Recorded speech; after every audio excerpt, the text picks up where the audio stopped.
Hello there. Once again, it is time to take another revealing peek back into history. What famous date shall I set it to today? Thank you for joining us on this throwback episode of Vicis Interimo, the awesome podcast with the unpronounceable name. Since we've been doing this for well over a decade now, looking back at these shows is kind of fun, seeing what's happened in the world of horror and what happened in the world in general back then. But before we get into the show, I'd like to thank our current patrons at Lonely Bob, Big Al V, and Goldafish. And one other reminder, and that is any links or things you may hear mentioned in the show may no longer exist or be clickable. Be that as it may, I hope you enjoy the show. I was reading someone's review. That's always a bad idea. How snotty can you get? Pretty bad. He says, for those of us who prefer our horror grisly as opposed to gory, intelligent as opposed to dumbed down, and off the beaten path rather than feeding to preset expectations, this film is definitely worth viewing. If you had to grab a dictionary to read my review, give this a miss and go watch one of the scary movie series. Wow. Well, he thinks a lot of himself, I guess. What did he mean by that? Well, hold on. Let me go get my dictionary. Check it out. And meanwhile, can you grab Scream 3 for me? Yeah. Wow, I'm so sorry. slow. I didn't even understand the... Wait, what was that request? Yeah, he might be right. Okay.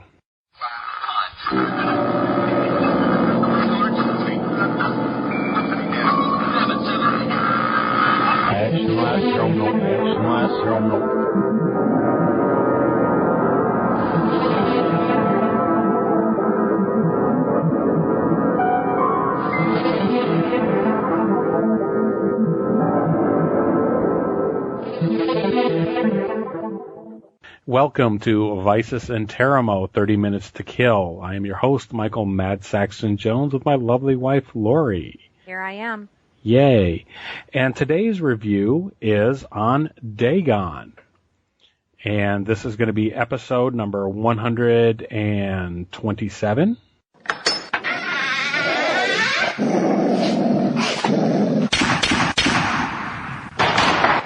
So starting off with our laid to rest, what did you have that you wanted to cover from last week's episode? I'm not sure I had anything, really. Okay. We'd done The Possession, and after that, the reviews started coming in because, of course, it was a new movie when we did it, which is amazing. The argument as to whether this should have been a PG-13 or an R, I just find it so interesting. Especially since last week I had just discovered that PG-13 horrors are quickly becoming a favorite of mine.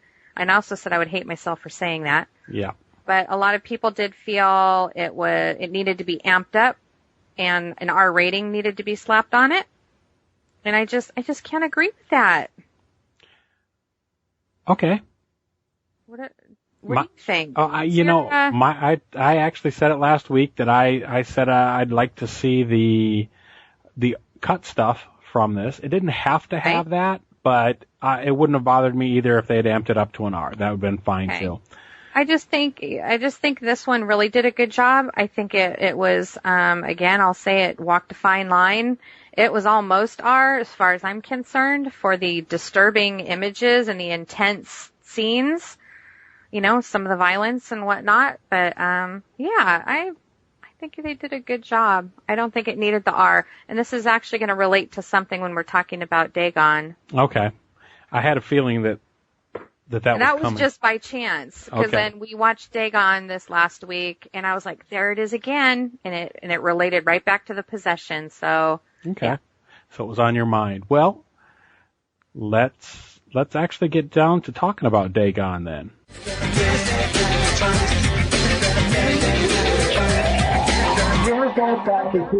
Get the cool to shine. So before you read the synopsis of Dagon, I'd like to say Dagon is a movie that always amazes me. I've seen it probably 3 times all the way through. I've probably maybe seen it 4 or 5 because I've caught parts of it on Sci-Fi, but it amazes me every time because I sat down and I go, what is this crap and why do I like it? It starts that way for the first 5 or 10 minutes. But first of all, let's get a review of it, and then we'll talk a little bit more about that. You mean a synopsis? Yes, that too. Okay. Well, let's see. This was from 2001, and this one is in fact rated R. 98 minutes. Yeah. Okay. Here we go.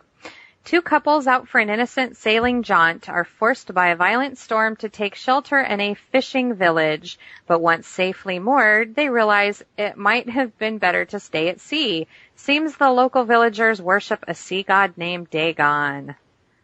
Who writes these? I don't know. That's not even okay, two couples out for an innocent sailing jaunt. Okay, well, there was two couples out at sea. They never really get back to this part of the story, but they've apparently found gold in the ocean or this or that, and they feel they're going to be millionaires now. They never get safely moored, do they? No, absolutely. Absolutely not. The boat hits rocks. It's stranded out at sea. One couple is stranded out there. The other couple makes it, they get in the little raft and make it back to shore. But yeah, it's everything's going wrong from the get-go. Yeah. Well, everything was going wrong from the get-go on this movie for me, too, from the bad CG to the questionable acting, to all of those things. However, by the end of the movie, it's absolutely amazing, and I love it. Well, you know what? I can answer your, what is this crap and why do I love it? Mm-hmm. Actually, that's not going to sound right when I give you the answer. I was going to say, this movie is like watching a comic book. It's got corny moments. It has the CG that's so bad it looks like hand-drawn animation almost. It has... Hand-drawn animation can be good, though. Exactly. Yeah, this isn't. Well... It starts off questionable. I know I don't like it at some point, but first of all... See, I actually liked that about it. I made a note here saying that, because I was like, what is it about this visually that I'm having so much fun watching it? And that was what I decided. It looked like a comic book. The very beginning of it? Really? And to be fair, my opinion of this may be tainted by the first time I came in contact with this, it was on Sci-Fi. Right. But the computer graphics, the computer images at the beginning. Terrible. And looked like Sci-Fi quality, which is making it sound Sci-Fi really bad. But sorry, you know what Sci-Fi. You know what I mean? They know what they're doing. Yeah. So it's like, and the acting is like, well, I don't really care for these people too much, and it feels odd. But first of all, again, they're like comic book characters, and I'm generalizing so bad. Yeah, but well, all of that turns though as the story progresses for me, and like I said, by the end of it, there's a lot of practical effects there that are really good. The acting definitely improves. There's the hero's journey there where what starts out as a very weak main character at the beginning, or at least that's my feeling, comes around comes around in the end. Now, first of all, let's talk about the story. Yeah, I was going to say, the main, we keep calling him the main character. His name's Paul. He's pretty much on his own through this whole movie. He gets separated from his group early on, and he's working his way through this town, trying to figure out what's going on, trying to find his girlfriend, trying to find help, trying to escape. So it's all about Paul. Well, I was actually even going to go further back into the story and just say this is called Dagon, and it's accredited as H.P. Lovecraft's Dagon, but the fact is it's a Spanish movie from 2001, and it is really... a Shadow Over Innsmouth is the story that they're telling. Yes.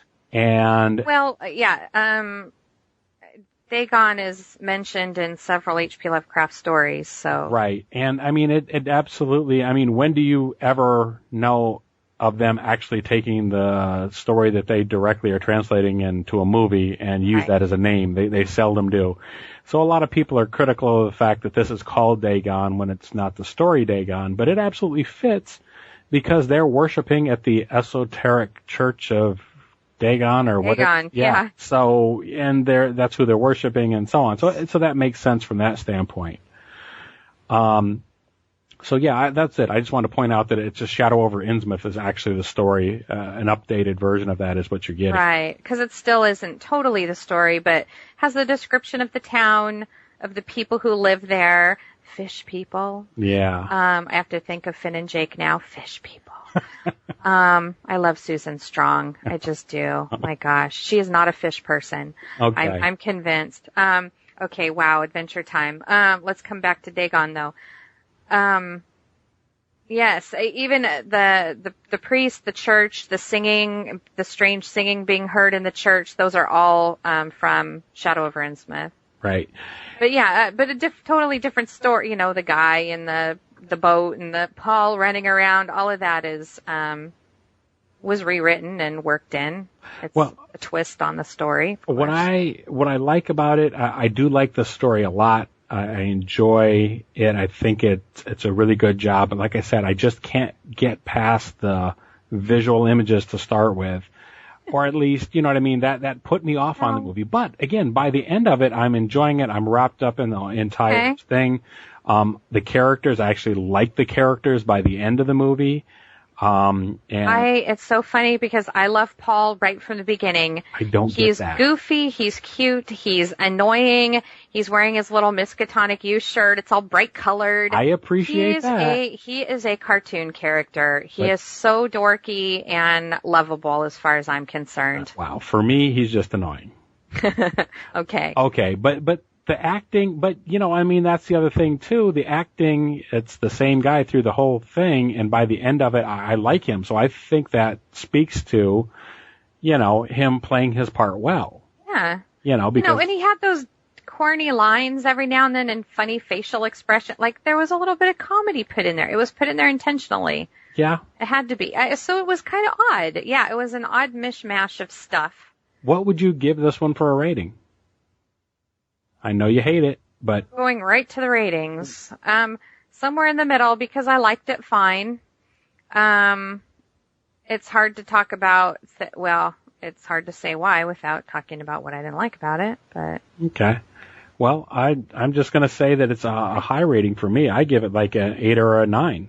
Okay. I might go as high as a 7. Wow. Okay. Yeah. Well, I love the town, you know, the mood, the atmosphere, the corniness. I liked all of that a lot. I liked the characters. I liked the old man he meets there. He is great.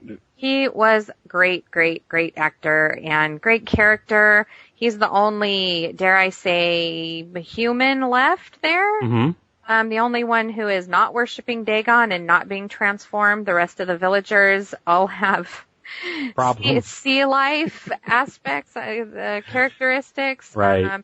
Oh my gosh, I love the guy with every now and then you'll see someone with a crutch, or this guy has like one leg and one tentacle, so he has to use a crutch because he doesn't have the other leg. Yeah. There was just such a cool variety of, like no two people were alike. Everyone had their own issues.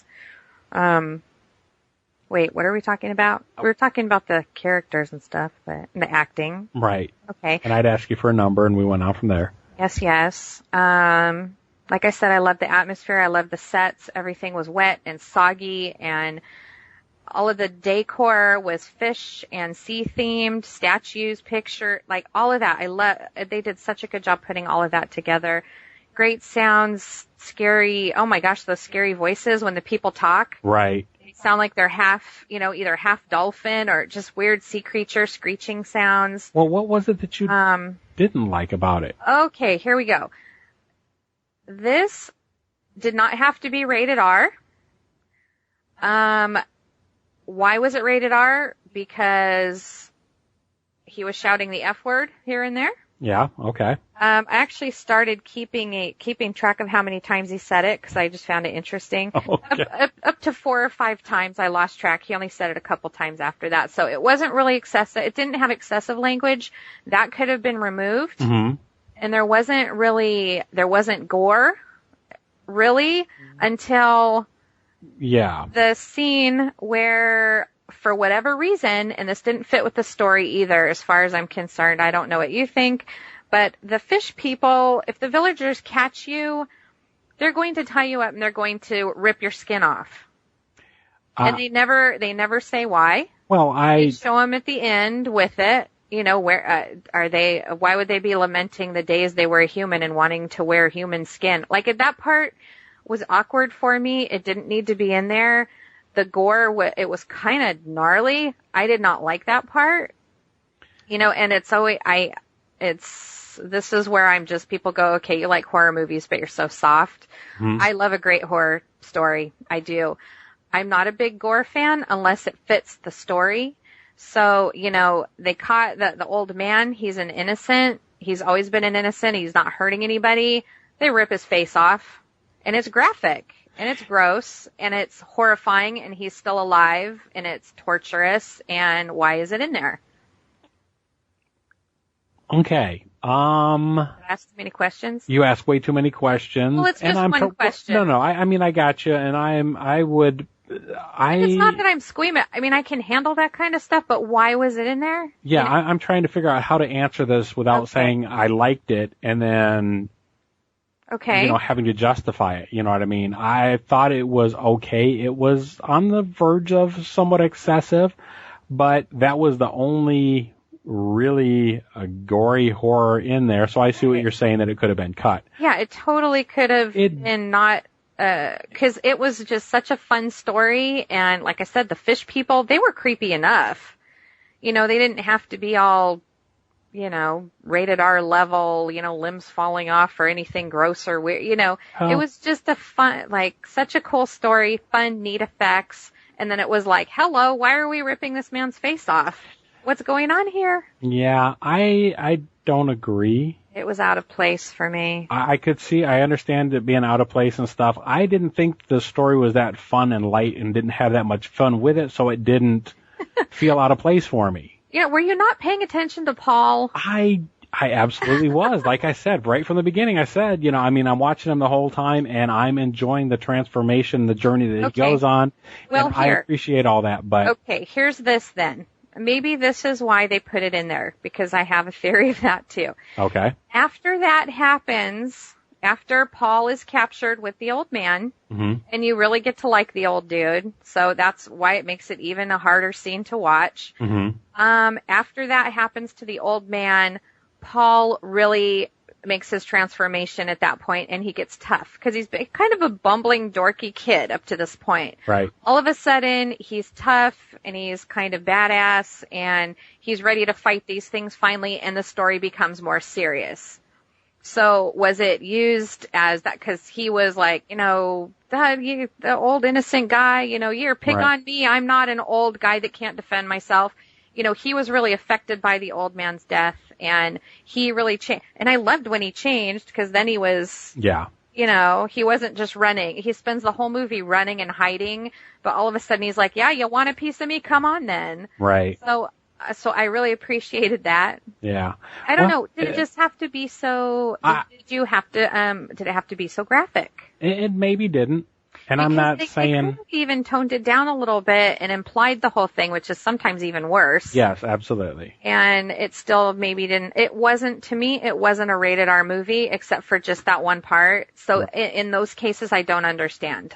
Okay, I got it. And I see that, and I understand that. So if you're going to do rated R, man, go for it. You know, do it. Do it upright. Yeah. You know, because the whole time I was thinking we were watching a PG-13 movie, and then I was like, what am I going to do? You weren't ready for it. Okay, well, why? And it is intense, like you said. By that time, you care a lot about Ezekiel, the old guy, and to see him, it is kind of rough. And when someone's still alive and that's happening to him, then it crosses the line. It's just pure torture and whatever, and I didn't understand why it was happening, because it didn't make any sense. But. Well, I think it was part of the ritual and stuff like that. I think it could be, I could understand a reason for it from their standpoint, because I do think it was part of their offering to Dagon. But they were just running around wearing these people's skin at the end. It was like Halloween, yeah. You know, you put on a mask, you go out in the street. Yeah. I didn't see anything ritual, because if it was ritual and that is what was required, well then tell us that, and okay, I'm there. Well, it's a ritual, this is what has to be done, unfortunately, we'll do it. But I didn't get that feeling. It just seemed like something gross to throw in there so that we could get the R rating. Okay. Anyway. All right. Well, would you recommend this to a horror fan? I would. Yeah. Yeah, Okay. I would. Just really quick, what did you, we won't talk about the ending because, of course, lots of movies have interesting, twisty endings. Right. Did you like how it ended? The last, I grudgingly did. Yeah, I won't say any more than that. I'll just say I grudgingly did like it. All right. So, yeah. Okay. All right. Well, let's talk about some other things that we watched this week. Okay.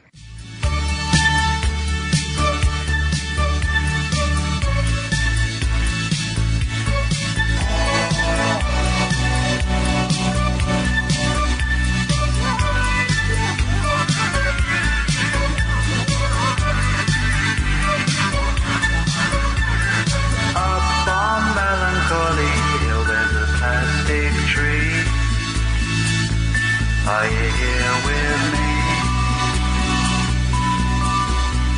Just looking out on the day of another dream. Where you Garbage in, garbage out. There's really just two movies that I have to talk about here. And the first one is Galaxy of Terror. Oh, boy. I got to throw some crazy thing on my voice for that. Yeah. Galaxy of Terror. What did you think of Galaxy of Terror? I really could have done without it. Really? It was so bad. It was just bad. It was not good. Oh, but it has everybody in it. I don't care. No. Sid Haig. Yeah, I don't care. What else have you seen Aaron Moran in besides, Joni Loves Chachi? Yeah, I don't know. It doesn't matter. It was bad. I was like, oh no, please do something. It was Robert Englund was in it though. I know. I don't care. I'm sad for all of them.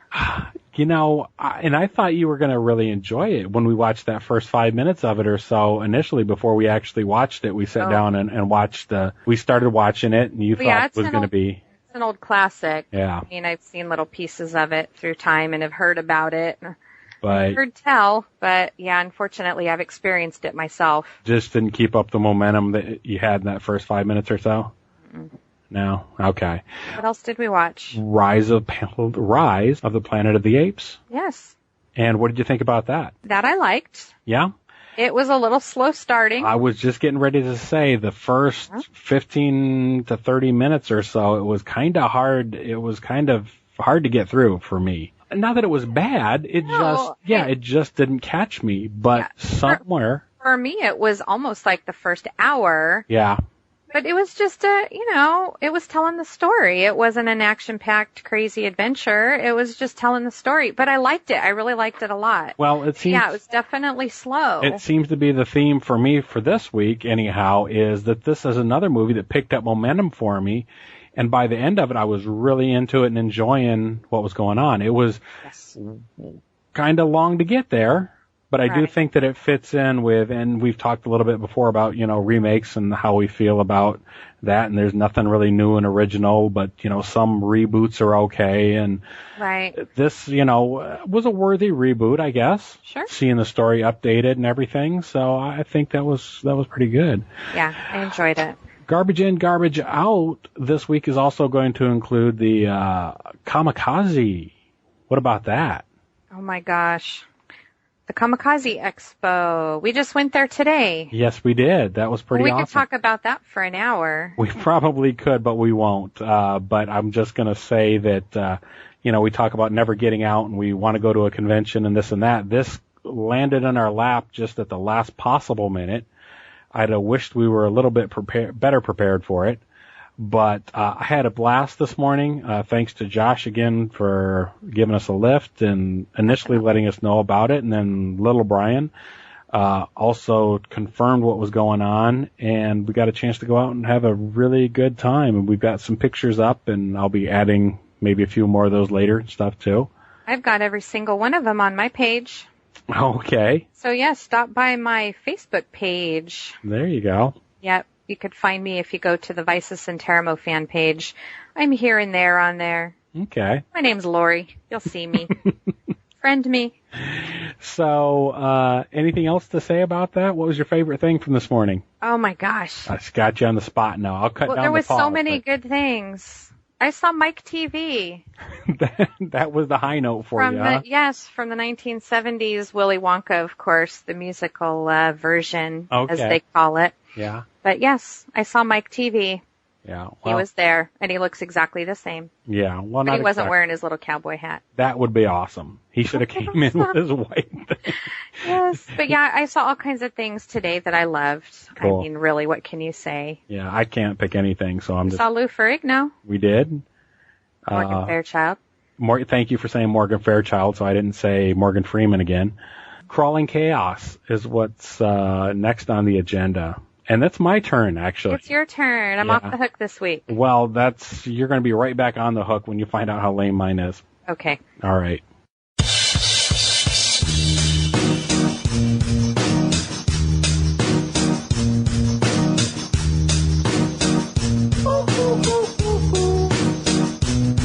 I ain't happy.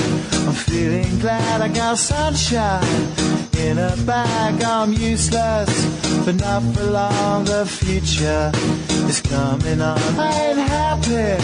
I'm feeling glad I got sunshine in a bag. I'm useless, but not for long. The future is coming on. It's coming on. It's coming on. It's coming on.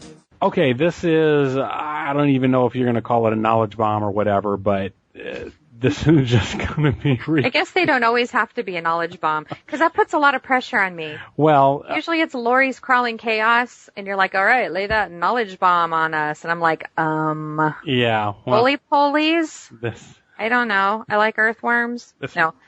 This might be even lamer, because it's just... Wow. The Gorillaz. We featured their music... in and out, intros, outros on this podcast here, this one in particular. The song, Clint Eastwood. Right. There's a line in there. Why are you laughing?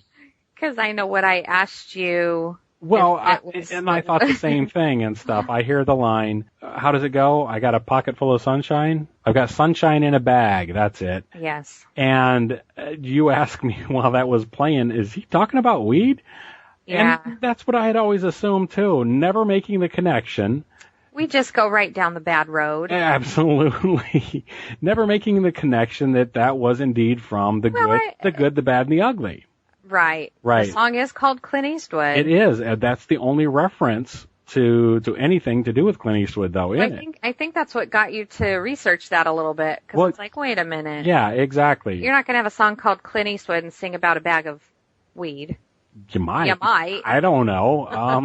I guess that goes with anything as far as people are concerned. Yeah, probably so. So anyhow, that's my Crawling Chaos. So I don't know if that matters to anybody else out there. But you didn't say what I've got sunshine in a bag. Oh, I did. It's from the good and the bad and the ugly, and it's when Clint Eastwood is talking about the gold he has in the saddlebag there. He opens it up at one point or whatever, and he says, I've got sunshine in a bag. So You said that already? I did. Well, I said that it was from that movie. I didn't say he opened the saddlebag. So I gotcha. All right. Because I'd still be wondering, well, what did he have in the saddlebag then? It's all Pulp Fiction. Seriously? Yeah. This has gone all kinds of crazy. It's been a long day. It's spending the day at the Comikaze Expo, and it's hot again. It's hot again. What is with this relentless heat? Seriously, turn down the thermostat. Whoever's in charge of that out there, come on now. Yeah. So that was my Crawling Chaos, ridiculous as it is. Well, that was fun. All right. So you can get in contact with us directly. Email us at Madsaxxon, MADSAXXON @yahoo.com. Look us up on Facebook of Vicis Interimo, VICISINTERIMO.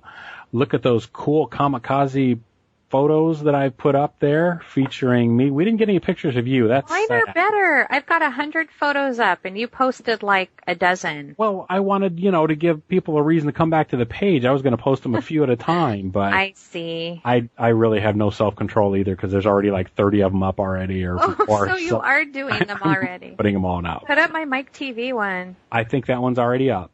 Yay. Yay. I saw Mike TV. Yes, you did. All right. Well, folks, thanks for coming back and listening to us again. If you're a new listener, thanks for listening. Oh, what do you have to say? Well, I was going to say that everyone should stop by on Facebook and go to my new Saturn Apartments page. Oh, my goodness.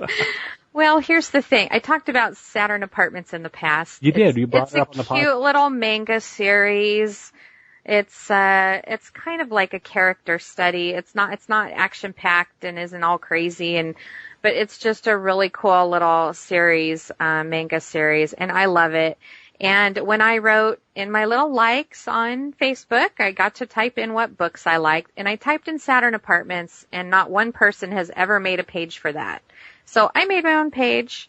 Well, I've got 12 likes on it so far, but if you do a search for Saturn Apartments and you see the one that has a picture next to it, that will be mine. You could stop by and like it if you like. Facebook tells me that if I get 30 likes, then I hate your stupid video. You're not on there anymore. I know, I see that. That's why. All I hear is your mouth, so making slobbering noises.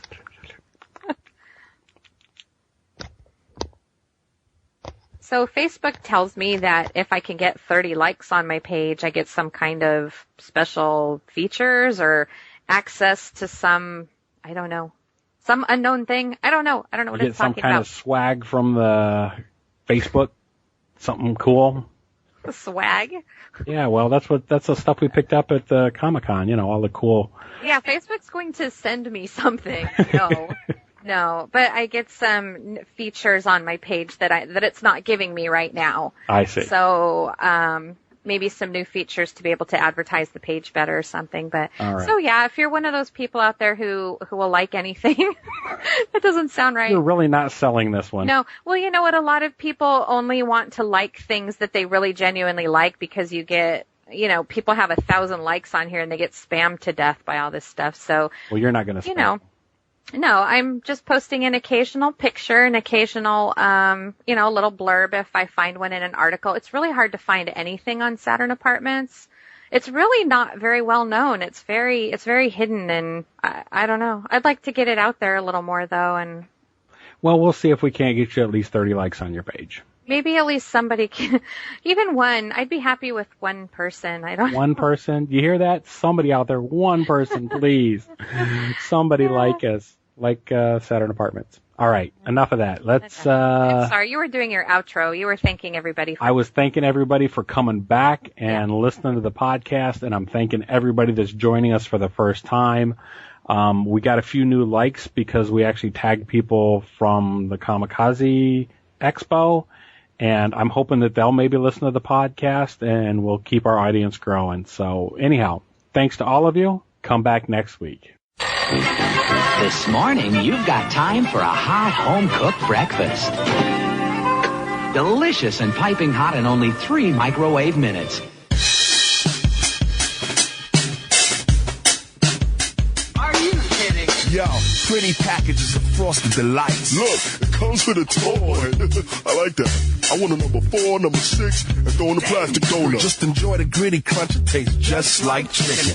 Wrappers of mini bite sizes. Man, are you freaking blind? It's a rock. All mixed in the pot full. Mama's homemade from scratch. Well, not quite. Toasted over flames, they be tasting quite right. All hail King Neptune and his water breathers. No Snell thing.